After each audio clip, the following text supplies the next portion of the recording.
Welcome to the Napo podcast. Today we're unpacking the result of the probation pay ballot. Over 84% of members took part, with 75% voting to accept the offer. That's a strong turnout and a clear majority, but it also means there were some members who were prepared to go further. So this isn't just about the result, it's about what it means. Because behind every percentage is a feeling, relief for some, frustration for others, but for everyone, big questions about what comes next. I'm joined by Ian and Ben to talk honestly about the campaign, the result, and where we go from here. So we had a strong turnout, the highest in any of the ballots we ran during this pay campaign, with the majority voting to accept the 6% pay offer. With that being said, there were nearly 25% of members who voted to reject. What do you think this result is telling us about where our members are at right now? So it was hard to predict how this ballot would go.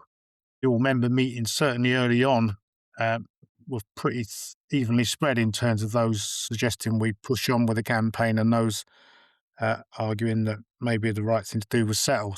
As the ballot moved on, it became clearer, but we can't forget the fact that there's a strong portion of members who voted against the offer. And as Ben and I said right the way through this ballot campaign, there's no right or wrong answer. It really was down to individual members to weigh up the pros and cons, and let us have a view. So we need to recognise and factor into the coming campaign that a significant number of members did vote against the offer, and would have wanted better. And we kind of get that always get that feeling from people. So we'll have to consider that carefully as we start to plan for the next campaign. I would take the main message as being we've got a really committed, engaged group of members who have shown a willingness to turn out in force to say exactly what the position is on the points that are important. That's the key thing for me, because obviously this is 25-26 pay we're talking about, but we'll roll pretty much immediately straight into pay for next year. We have ongoing dispute in terms of workloads and the excessive workloads and the crises in the probation service, as well as health and safety concerns amongst members. So I think that's the really key thing, is we're seeing branches that have done a fantastic amount of work in engaging members. We've seen nationally we're doing some really good work in terms of engaging members. That's where I'm at in terms of some really high turnouts, and I think that's credit to members, because we wouldn't have seen such a big turnaround in terms of after the 4% offer was rejected to come back with a 6% offer. I'm not just saying that because I'm biased. I think that's in large part pretty much entirely down to the fact that the strength of feeling that we showed about the 4% offer, and it's come back from there. That's the key thing from this, because we are going to need to take this forward from here, and there are a range of other fights that we're involved in that we're going to be asking members to take a position on really quickly. This has been like a really long, hard and intense campaign, not just for members, but for you as negotiators. What's been the most difficult moment for each of you? So for me, it is the blatant interference in the collective bargaining process that we encountered in the latter stages of negotiations. I think one can say, well, with any pay offer, there is always a condition or two that goes with it. But I have to say, I'd not encountered this sort of overt pressure from other agencies about the process. And for me, as a seasoned, experienced negotiator, I think the idea that we can be directed as to what we say to our members about a particular offer was a red line, and that's why we run into some difficulties in the latter stages. And as I think we have reported to members, why we involved the General Secretary of the Trade Union Congress in those talks, because this was, I could go as far as say, is unprecedented, but the level of interference in terms of, well, here's the offer, but you need to basically sign up to it, was just, for us, not on. So that's how we got the offer on the table eventually. We were able to report back to the Probation Negotiating Committee that we'd managed to move some way from that position. But it was difficult. It was a real difficult situation. And I don't think the employer comes out of this with massive credit, given what their approach and when we had the debate around the 4% offer, and that caused a whole load of difficulties for members and ourselves. And then here we went with an improved offer, but it wasn't so straightforward. So it was difficult. But we got over the hump. We've got the offer before members, and members have made their decision. there wasn't any one moment, but I was thinking over the weekend about how it's gone from when we initially put the pay claim in back in the January 25, through the negotiation, through the ministerial meetings, back into pay negotiations, ballots, everything that's gone on. But the thing that keeps coming back to us is I just don't think that HMPPS understands probation people, and I don't think they understand probation staff very well at all. And I'm not going to sort of go outside of what was discussed in the negotiations, but I just think there's this real lack of understanding about where we're at as a group of workers and the things that we want and the things that are important to us. I just think there's a huge chasm opening up between how HMPPS sees probation and how probation sees itself through this union. And I think that unless HMPPS really understands probation better, this is just going to snowball from here for them, and they're going to get an increasingly hugely disconnected group of staff who are operating in a completely different environment to HMPPS.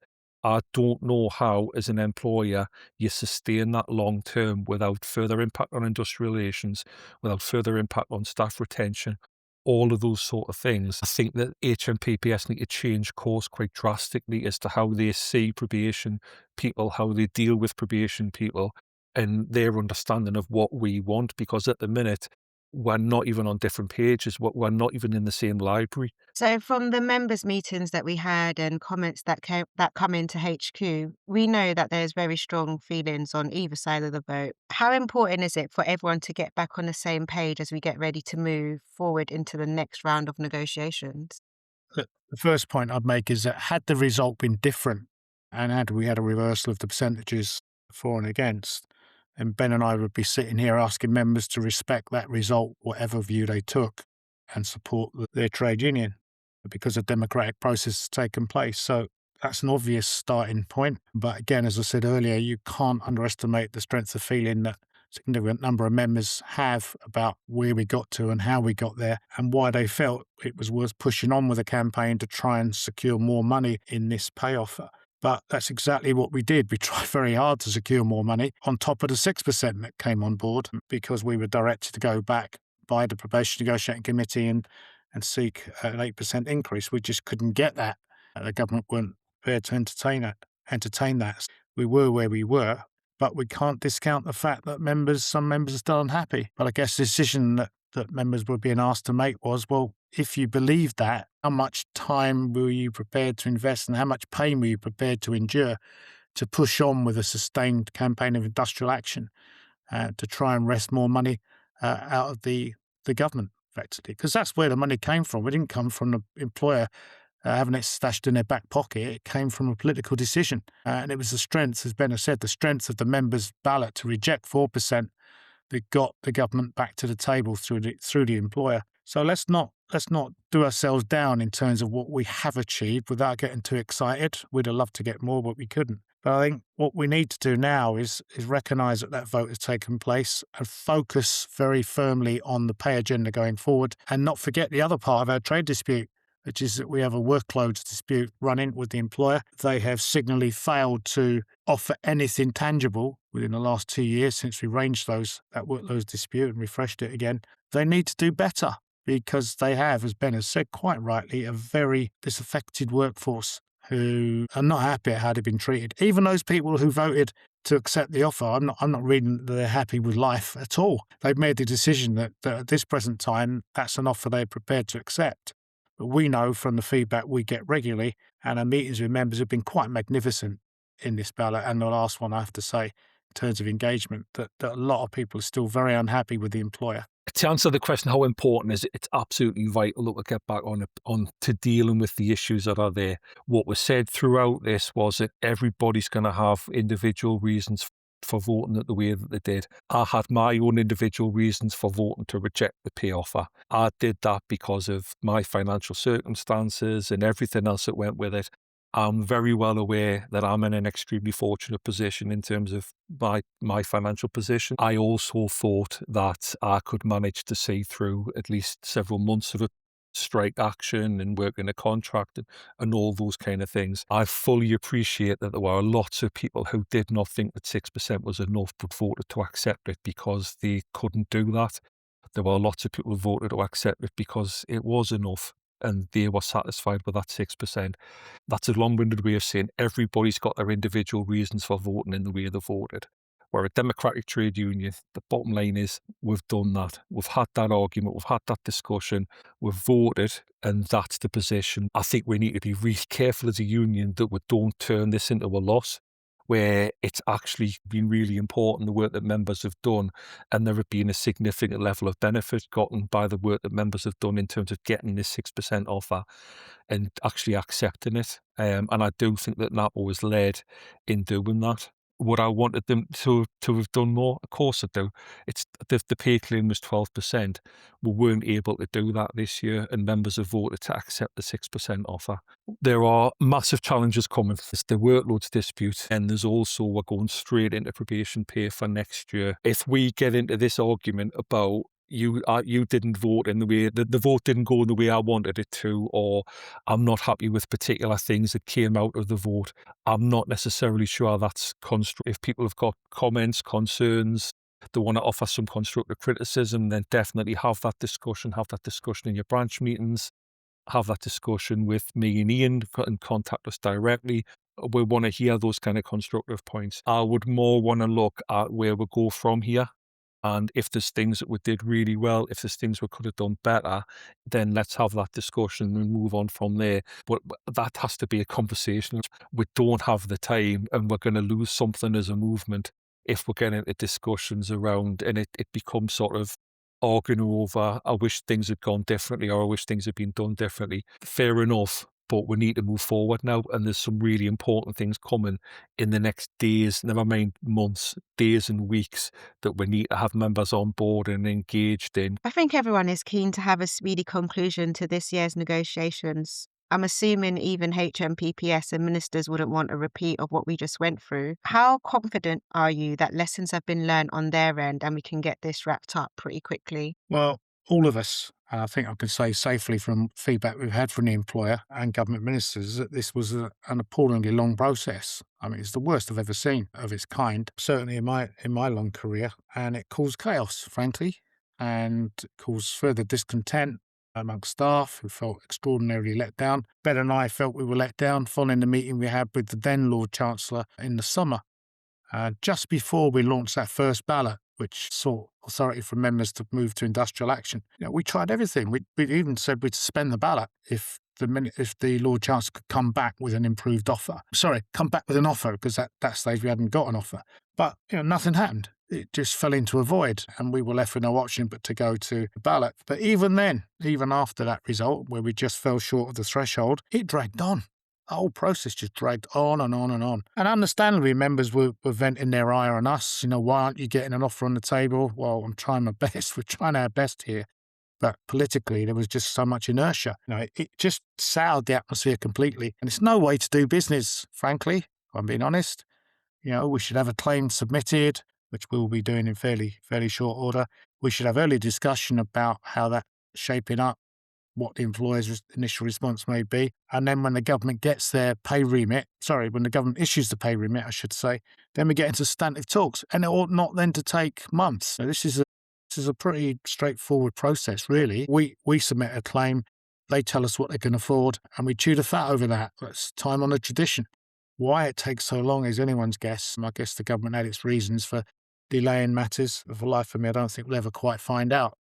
I have to say I'm not at all confident that HMPPS learn lessons. I think one thing that is a continued source of distress, frustration, anxiety for members is the fact that we're constantly being asked as a workforce to learn lessons from individual cases. We're asked to draw conclusions from particular things.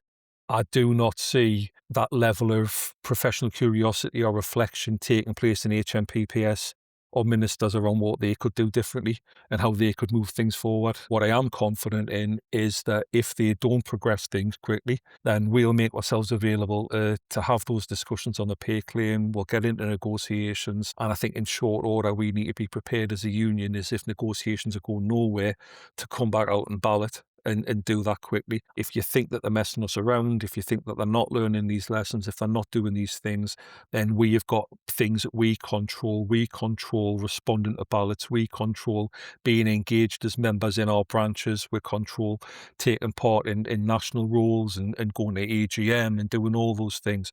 Those things are in our control, and we can progress things as best we can that way. That's how we put pressure on HMPPS to progress this. I don't think they learn those lessons until they have that external pressure applied to them. And through pay negotiations for the coming year, that's how we would do that. I think members need to stand ready. And I know that this is asking a lot, given we've just finished the 25-26 pay negotiations and had an offer accepted. But I think within the coming weeks, months at most, we need to be ready to turn this around again and go again to things like balloting if the offer isn't acceptable, or if there just isn't an offer, full stop. And we need to do what we've done before, but increase that level of development and that drive within branches. Because, go back to the point that we've made previously, I think that if we'd reached the threshold over the formal industrial action ballot, then there would have been a pay offer made much more quickly than it was. So negotiations for this year haven't gotten underway yet, and you probably wouldn't want to show your hand too much at this stage. But I know members want some sort of reassurance about the package Napo will be proposing and the likelihood of them getting something that continues to close the gap between them and their other justice colleagues. Is there any light that you can share? We'll be taking instruction from our probation negotiating committee, as we said, about the future direction of travel. And there's all sorts of speculation as to whether government will be looking to try and strike multi-year deals or single-year deals. No one can say with certainty what's going to come toward us. But I think the important thing to remember is, notwithstanding, a 6% pay rise still does not close the gap between probation staff and their other colleagues in the justice sector sufficiently. So, above everything, we've got to have a claim that still seeks to redress that imbalance. And, this is a start, but it's not close enough. So we've got to make up ground still. Otherwise, what are we going to see? We're going to see a repeat of the same story that is happening every year, where, for argument's sake, 1,500 staff are recruited into probation, which we obviously welcome. New blood, young blood in many cases, great. What are you going to do about the 1,500 people that walk out the other way? Either through natural wastage, which you can't do anything about, and retirement, but people are just so disaffected with their lot that they can't take it anymore. And of course, some of those people leaving will be new recruits who, having taken one look at the situation, will think, well, this is not for me. So this government and the employer's responsibility to retain and motivate its workforce, and it hasn't done enough. Members could be reassured that we're going to continue to have their backs in terms of putting the pay claim in that closes the gap and also gives people some sort of decent pay. The fundamentals of the things we're putting around the pay claim last year in many respects still remain. We're still a way off in terms of cost of living. We're still behind some of those comparables as well. There still needs to be a significant amount of work done to increase what we get in terms of a workforce. I think the benefit for us as a union is, I think we've got better recognition now from government than we've had before about where we are in the central of the criminal justice system. And that's the key thing now in terms of our industrial strength. There's some huge changes coming in terms of Sentencing Act, and that's one of the issues behind the workloads dispute as well, around the amount of work that's shifting to probation. It's really cementing us as the key driver for large parts of the criminal justice system, where the people who are involved from when somebody first appears at court to when their sentences finishes and beyond. Nobody else does that in the criminal justice system. The amount of work that we take on while we're doing that because of issues that the employers failed on, like staffing, like vacancy management, like retaining staff, like sickness absence, all of those things, that just adds to our industrial strength in terms of the demands that we can place on the government. I guess lastly, we are doing our best to have our members' backs, and it's through processes like this, when we're given a clear mandate, we know what to do. But why do you think it's important that members stick with us, especially if the vote or campaign didn't go the way they expected? If I take one salient lesson out of this whole process, this campaign, which started with the pay claim going in, industrial ballot where we just fell short of the threshold, and then the two subsequent ballots, it has, Ben has said, demonstrated how we've engaged our members on a key industrial issue. And I'm absolutely proud of our members for the way they stuck with us. It's been very, very difficult for them, frustrating, no doubt about that. But there was a view within the probation service senior management that probation staff will never do anything in terms of industrial action or moving towards it. They could forget that notion, because I think our people have demonstrated they're very willing, when push comes to shove, to stand up and be ready to fight. And I think that's a big, big thing we've taken out of this process, and we've got to now build on that. And throughout this pay campaign, we've helped to lift our probation membership figures to the highest point in several years. Good. There's more to be done.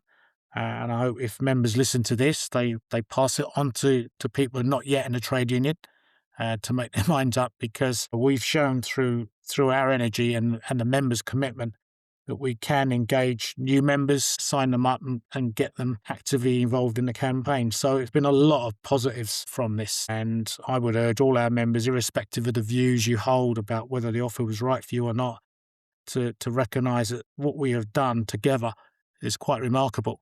The turnout figures in these two ballots, stunning. I mean, other unions look at me with their eyes like wide open. You've got how many turnout? Yeah. I've yet to see a ballot anywhere that surpassed the 80% figures that we've recorded. Yeah, members can be proud of themselves. You've done well for each other in sticking together. Now we need to move on in solidarity and push for justice, and we'll be helping to do that. I think the reason members should stick with us regardless of the vote that's just taken place is because it demonstrates what we can achieve when we work together to do things, and that's membership and staff in Napo. We've made some really impressive achievements for what is a relatively small union. For the size that we are massively punching above our weight in terms of where we're at and the results that we can achieve.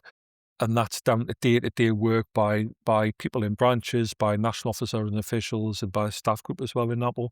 And by doing that, we've actually managed to achieve quite a substantial amount for the size that we are. I think that because we're such a specialist union as well, that's really important, that you're not necessarily going to get that level of understanding and engagement in where people are at. There are massive opportunities for people who advance to sort of branch structures, to become national officers and do anything, progress from there. That's why people should stick with us. We actually take account of what members say. That's the whole purpose of doing this. This isn't something that just happens to members. Members build on that. Members are the ones who tell national officers and officials where they want to go with things. So if you don't do that, you do that through branch meetings, you do that through branches bringing things to the National Executive Committee, you do that through Probation Negotiating Committee, which is made up entirely of members. You do that through annual general meetings taking place in October, where the policy for the union set and progress forward. But setting all of that sort of stuff aside, which happens sort of year in, year out, like fundamentally, we've got two massive campaigns still ongoing. There's still workloads dispute to sort out. There's still a huge amount of work that we're doing in terms of health and safety, and we've got pay negotiations starting as well.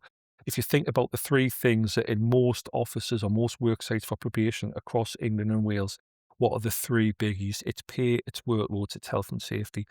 On those things, Napo's taken a particular point of leadership on each and every single one of them. And there are massive changes that have been achieved and that are still to achieve. You're not going to do that unless you're in a union, this union. This result closes one chapter, but the story still continues. The issues that drove this campaign, pay, workloads, recognition, they haven't gone away. And we hope neither has the strength we've seen from members. Whether you voted to accept or reject, we need that same level of engagement going forward. It's what gives the union its voice and its power. The next steps will matter just as much, and we'll keep you updated with every step of the way. Thanks for listening.